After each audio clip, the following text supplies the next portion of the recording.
antara 1 mikrometer sampai 20 nanometer. Yang ketiga ada panah yang berwarna ungu. Itu objek yang sangat kecil seperti virus, ribosom, dan molekul kecil yang hanya dapat dilihat dengan menggunakan mikroskop elektron. Itu ukurannya berkisar antara 100 nanometer hingga 1 nanometer. Oke.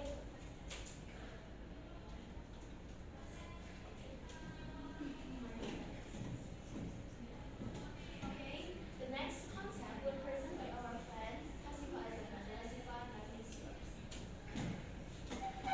Okay, here I will discuss the content that I found on this page in chapter 6 about prokaryotic and eukaryotic cells. Okay, so this concept explains about concurrent prokaryotic and eukaryotic cells. The prokaryotic cells, like bacteria, lacks true nucleus and membrane-bound organelles. Its DNA is in a region called the nucleoid, and it has structures such as the plasma membrane, cell walls, ribosome, flagella, and sometimes a capsule. In contrast, eukaryotic cells have internal membranes, including a nucleus that encloses their DNA and other specialist organelles for different function. Jadi, di konsep ini itu menjelaskan perbandingan antara sel prokaryotik dan eukaryotik sel. Sel prokaryotik itu seperti bakteri, tidak memiliki inti sejati dan organel bermembran.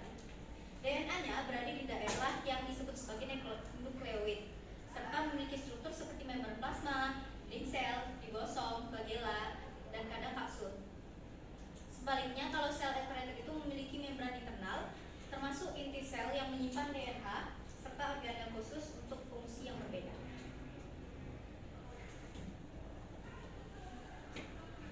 Okay, the next concept will present by our friend Jessica. Jessica, is yours.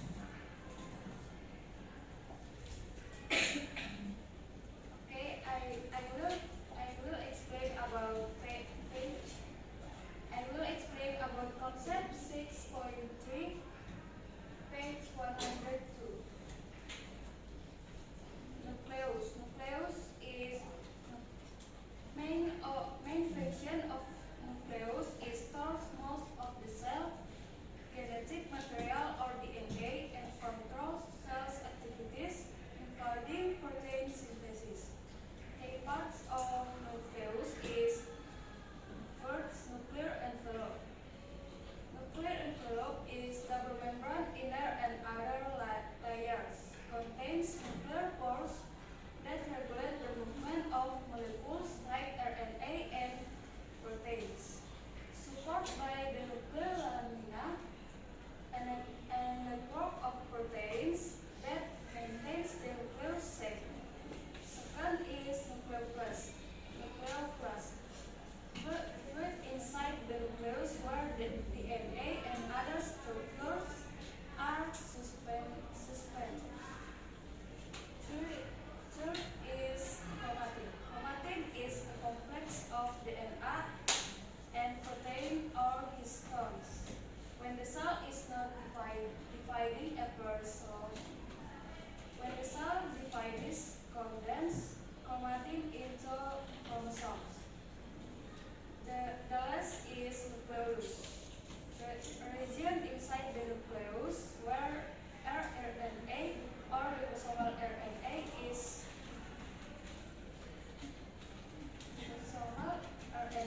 synthesis and ribosome subunits are assembled before being sent to the cytoplasm. Summary. The nucleus acts as the cell's control center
Kemudian jenis retikulum endoplasma yaitu retikulum endoplasma kasar dan retikulum endoplasma halus.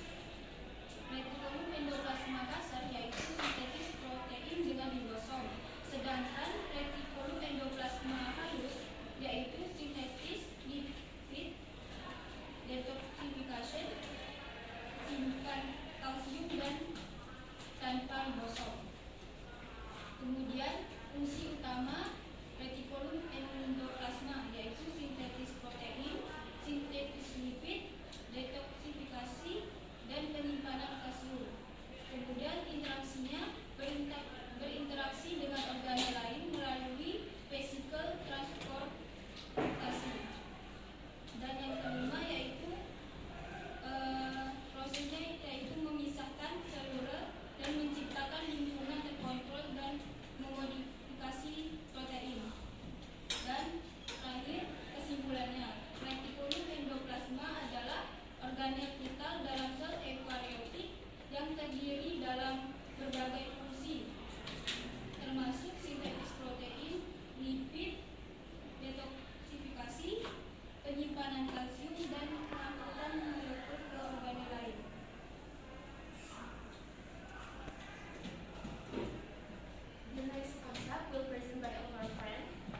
good in the image.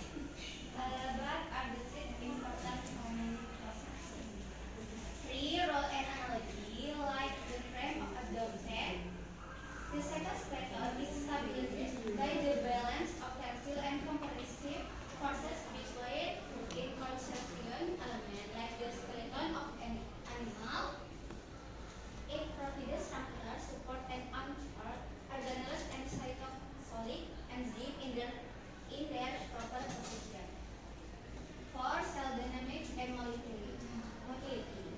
The cytoskeleton is dynamic, capable of being rapidly disassembled and reassembled in other part of the cell. This function enables change in the cell shape and movement, cell motility, including the movement of organelles within the cytoplasm.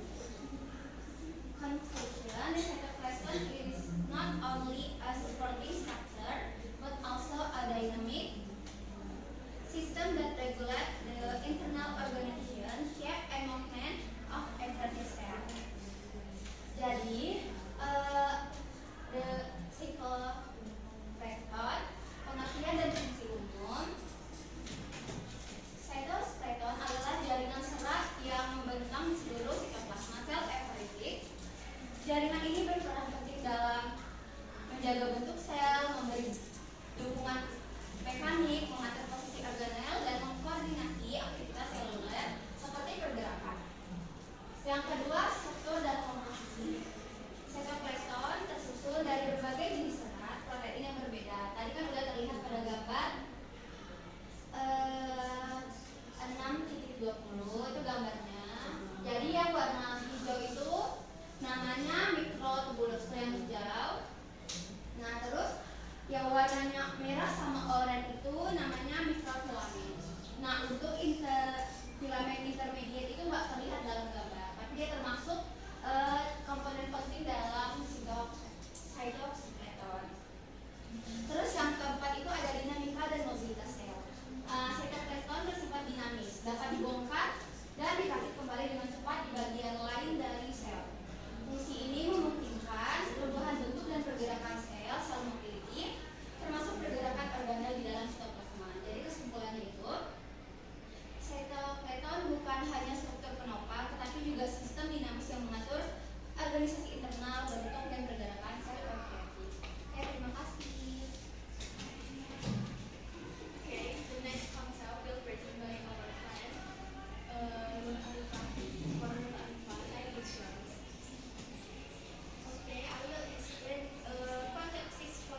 picture show you how they are work together.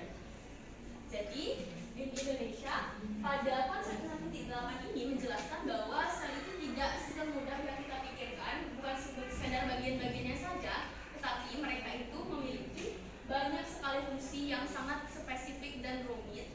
Dan ini adalah salah satu contohnya pada gambar 6.31, di mana ketika bakteri masuk dalam tubuh kita, bakteri tersebut akan dideteksi oleh makrofag. Dan ketika makrofag sudah mendeteksi adanya virus berbahaya atau zat-zat asing, maka dia akan mengkoordinasi filopodium untuk menangkap, yang tugasnya untuk menangkap. Lalu ketika sudah ditangkap, akan disalurkan lagi ke makrofag untuk dibunuh.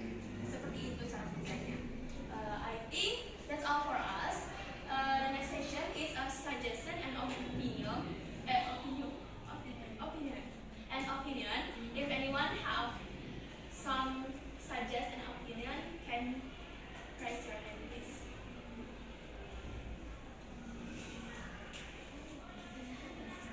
Tuh.